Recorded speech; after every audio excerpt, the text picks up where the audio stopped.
طریقے سے آپ دیکھیں سیریا میں 2005 میں غالباً سیریا کا میں نے دورہ کیا ہے، اس ملک میں پہنچا ہوں اور میں نے وہاں پر دیکھا ہے میرے آقا صلی اللہ علیہ وسلم کے دیوانوں، سیریا کا لٹا ہوا وجود یقیناً ہمارے دلوں کو بہت ترساتا ہے. ہم رات دن اس کے لیے اللہ گواہ ہے دعا کرتے رہیں گے.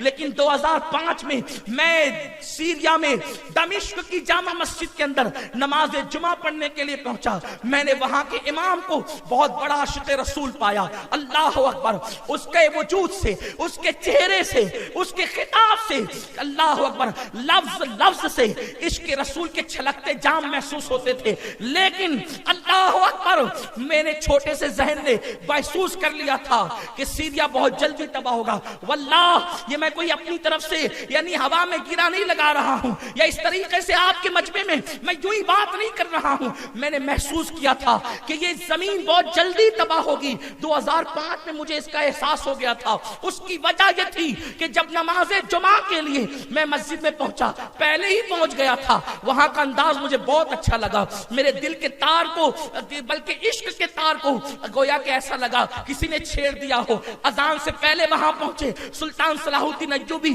نور الدین زنگی کے مزار پہ حاضری دی اور پھر ارادہ یہ تھا حضرت یحییٰ علیہ السلام کے مزار پہ فاتحہ پڑھی اور یہ تھا کہ اب اذان ہوگی. لیکن جب اذان ہوئی تو پہلے مؤذن نے سورۃ الجمعہ کی تلاوت کی. اس نے پورا سورہ جمعہ پڑھا. سورہ جمعہ پڑھنے کے بعد مجھے خیال تھا میں یہاں نماز جماعت کے ساتھ پڑھوں یا نہ پڑھوں. تو اس وقت جب جمعہ کی سورت اس نے پڑھ لی، سورہ جمعہ اس نے پڑھ لیا، اس کے بعد اس نے قصیدہ بردہ شریف کی تلاوت شروع کی اور وہ بلند آواز سے رب صلی وسلم دائما ابدا علی حبیبک خیر الخلق کلہم، امام بوصیری کے اشعار وہ پڑھنے لگا. میرے دل کی کلی کلی کھلنے لگی کہ میں آج بھی اس مسجد میں آیا ہوں، دمشق کی جامع مسجد میں، جہاں بے فضلہ تعالی سنیت موجود ہے، عاشقان مصطفیٰ موجود ہے. اور اس کے بعد جب پھر ارادہ یہ ہو گیا کہ یہاں پر نماز جمعہ ادا کی جائے گی اور ہم نے اپنے اکابرین سے مشورہ بھی کر لیا کہ یہاں نماز ادا کی جا سکتی ہے. پھر ہم پہلی صف میں بیٹھے. بیٹھنے کے بعد جو ہے ہم نے ارادہ کیا ایک کام کریں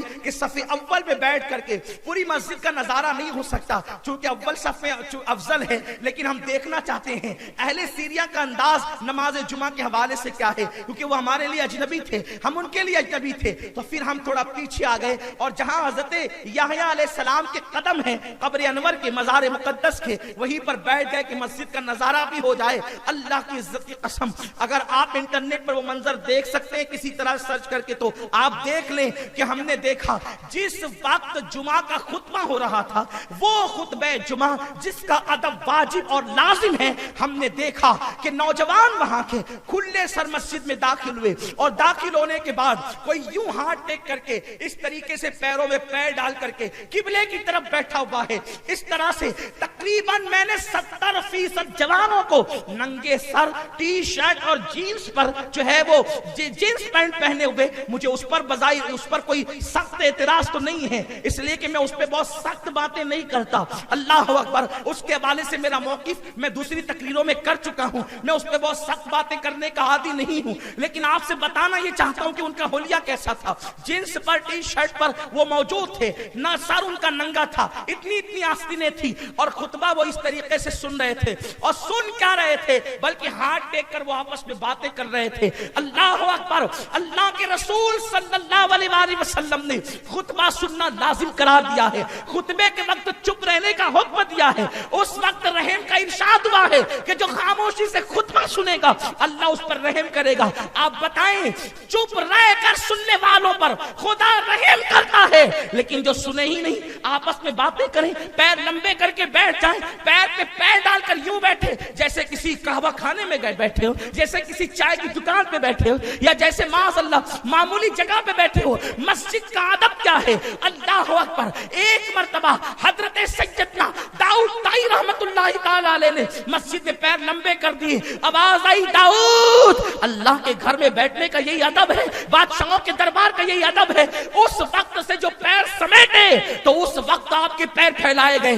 جب وصال کے بعد غسل دینے کے لیے عورت کو غسال نے جو ہے تختے پر لٹایا. آپ غور کریں بزرگوں کے ادب کا یہ عالم تھا. آپ کا اندازہ فرمائیں تو ہم نے اس انداز سے دیکھا خطبے پہ ان کی کوئی توجہ نہیں, جبکہ امام کے خلوص والے ایک ایک لفظ سے عشق مصطفیٰ کے چشمے پھوٹ رہے تھے, عشق مصطفیٰ کے سوتے پھوٹ رہے تھے. ہماری آنکھیں اشکبار ہو رہی تھی. خدا جانے اتفاق سے وہ دن کیسا تھا. اللہ اکبر, ان کا عنوان عشق مصطفیٰ صلی اللہ علیہ وسلم تھا, اور اس سرزمین پر جو ابدال کے حوالے سے رسول پاک نے بشارت دی تھی اس کے متعلق وہ حدیثیں پیش کر رہے تھے میرے آقا علیہ السلام کے دیوانوں. مگر ہم نے دیکھا انہوں نے کوئی توجہ نہیں کی جسے ہم عوام کہتے ہیں. اور جب خطبہ ہو گیا لوگ نماز کے لیے کھڑے ہو گئے. 2 رکعت کا سلام کیا پھرا. وہ امام تو اتنے خلوص کے ساتھ عاجزی کے ساتھ دعا انہوں نے کی, لیکن اس دعا میں تقریباً 70% کم و بیش لوگ شریک نہیں ہوئے اور لوگ مسجد سے نکل کے چلے گئے. ایسا لگا جیسے کسی نے مجبوری میں ان کو بلایا ہو اور وہ جلدی سے اب بھاگ رہے ہوں. وہ نکل کے چلے گئے.